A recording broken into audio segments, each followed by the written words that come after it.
Security forces use live ammunition against protesters. But that didn't stop anti-government demonstrators from taking to the streets. Defiance from both sides. And there are yet more deaths in a conflict that has entered its third month. They chanted freedom, even in cities that the Syrian army and security forces occupied in force earlier this month. There was a large demonstration in Banyas.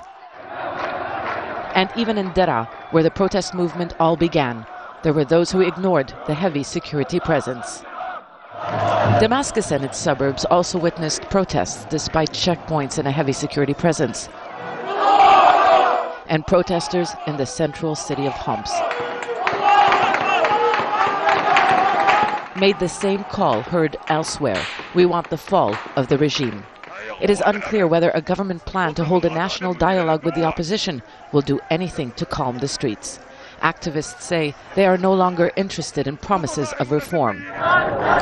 The Kurds also turned out in force. They have thrown their weight behind the opposition. But unlike some in the opposition, the leaders of Syria's largest ethnic minority say they will still give the president a chance to deliver on his promises and grant them the same rights as Syrians.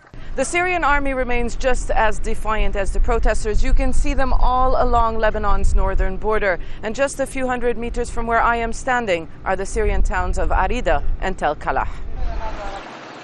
The army now encircles these former protest centers, and many of the people who lived here have fled to Lebanon to escape the unrest, leaving much of the region abandoned. The Syrian army laid siege to the area after a week-long crackdown that left scores dead. That hasn't stopped others who now say the only option is for the president, Bashar al-Assad, to leave. It is a stalemate, a dangerous one, but that hasn't stopped many Syrians from continuing their march to freedom. Zeina, Khodr, Al Jazeera, North Lebanon.